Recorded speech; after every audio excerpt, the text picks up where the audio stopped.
क्या आपको पता है सेंट लुइस, मिसूरी के पास एक प्राचीन शहर छुपा हुआ है जहां कभी 20,000 लोगों की आबादी रहती थी?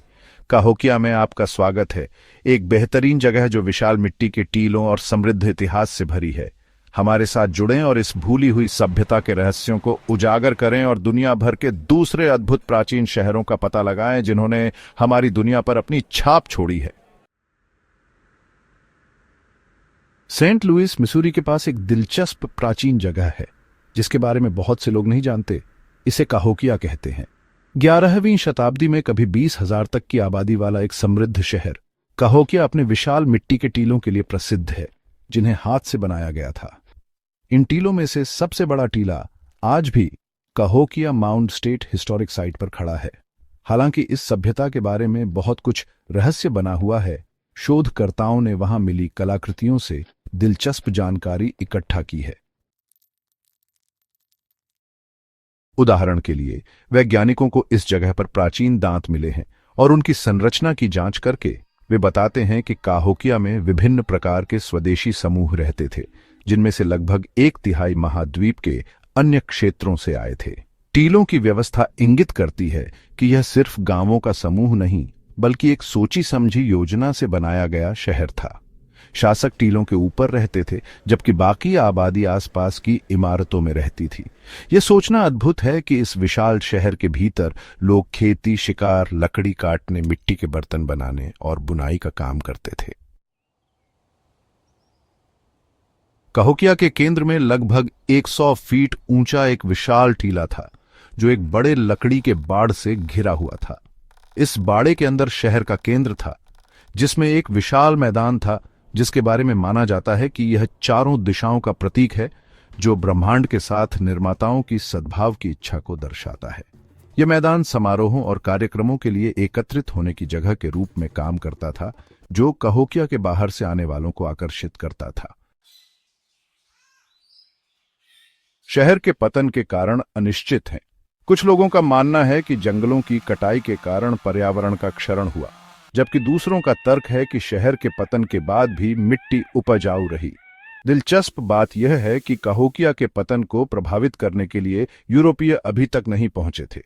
एक और सिद्धांत बताता है कि पड़ोसी समुदायों के साथ संघर्षों ने इसके पतन में योगदान दिया होगा। आज 65 से ज्यादा टीले संरक्षित हैं और पर्यटक सबसे ऊंचे टीले की सीढ़ियां भी चढ़ सकते हैं। स्थानीय अधिकारी इसे राष्ट्रीय उद्यान घोषित करने पर विचार कर रहे हैं, इसलिए इससे पहले कि यहां बहुत भीड़ हो जाए, यहां घूमने का प्लान जरूर बनाएं। रहस्य में डूबा एक और प्राचीन शहर मोहेंजो-दारो है जो आज के पाकिस्तान में स्थित है। कांस्य युग के दौरान फलता फूलता यह शहर अपने समय के लिए उल्लेखनीय रूप से उन्नत था, जिसमें परिष्कृत जल प्रणाली और प्रभावशाली वास्तुकला थी जो इसे अन्य प्राचीन शहरों से अलग करती थी। अपने नवाचारों के बावजूद मोहेंजो-दारो मिस्र या मेसोपोटामिया जैसे शहरों की तुलना में कम जाना जाता है। किसी समय यह शहर छोड़ दिया गया था और इसके कारण अब भी पता नहीं चल पाए हैं। पुरातत्वविदों ने 1911 में मोहेंजो-दारो की खोज की, लेकिन इसके महत्व को पहचानने में उन्हें समय लगा। खुदाई में एक प्रभावशाली स्वच्छता प्रणाली का पता चला जिसमें 700 से ज्यादा कुएं, निजी स्नानागार और एक बड़ा सार्वजनिक स्नानागार शामिल है। यहां तक कि निजी घरों में भी शौचालय थे और शहर भर में सीवेज सिस्टम के जरिए कचरे का कुशलतापूर्वक प्रबंधन किया जाता था। शहर के व्यापक व्यापारिक संबंध भी थे जहां सुंदर मिट्टी के बर्तन, आभूषण और मूर्तियां बनाई जाती थीं।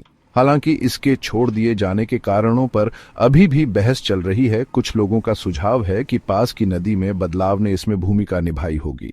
मोहेंजो-दारो की लेखन प्रणाली एक जटिल कोड बनी हुई है जिससे इसके इतिहास को समझने के प्रयास और जटिल हो जाते हैं।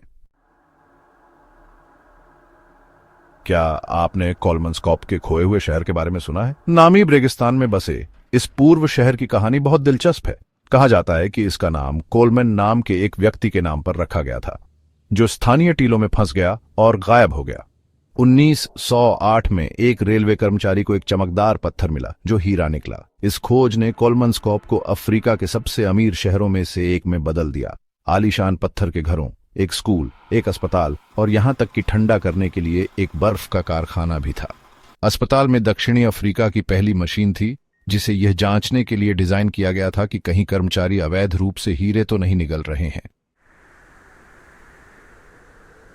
हालांकि 1920 के दशक के अंत में शहर की समृद्धि कम होने लगी, जब पास में हीरे से भरपूर एक नया क्षेत्र खोजा गया। बेहतर अवसरों की तलाश में ज्यादातर निवासी चले गए और इमारतें वीरान हो गईं। 1938 तक सभी मशीनरी को दूसरी जगह ले जाया गया और शहर रेगिस्तान के हवाले छोड़ दिया गया। गर्म जलवायु और कम नमी ने समय के साथ इमारतों को संरक्षित किया है, जिससे पर्यटक आज इस भूतिया शहर का दौरा कर सकते हैं। आपने पेरू के एक अविश्वसनीय प्राचीन स्थल माचू पिच्चू के बारे में सुना होगा, जो समुद्र तल से काफी ऊपर एंडेस माउंटेन्स में एक विशाल क्षेत्र में फैला हुआ है। इसे दुनिया के आधुनिक अजूबों में से एक माना जाता है। हालांकि वैज्ञानिक अभी भी इसके सही उद्देश्य के बारे में अनिश्चित हैं।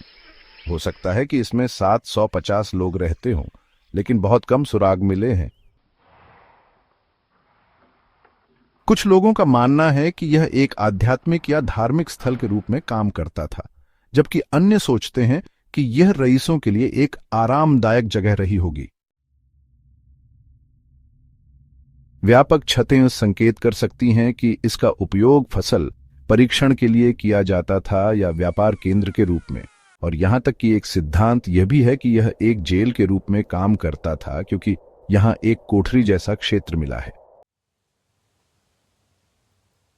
यह आकर्षक है कि आज भी पुरातत्वविद और इतिहासकार इस बात को लेकर हैरान हैं कि माचू पिच्चू का निर्माण कैसे हुआ। क्या आप जानते हैं कि वे परिवहन के लिए शायद पहियों का इस्तेमाल नहीं करते थे? उन विशाल ग्रेनाइट चट्टानों को किसी तरह उनके वजन के बावजूद खड़ी एंडीन पहाड़ों पर धकेला गया।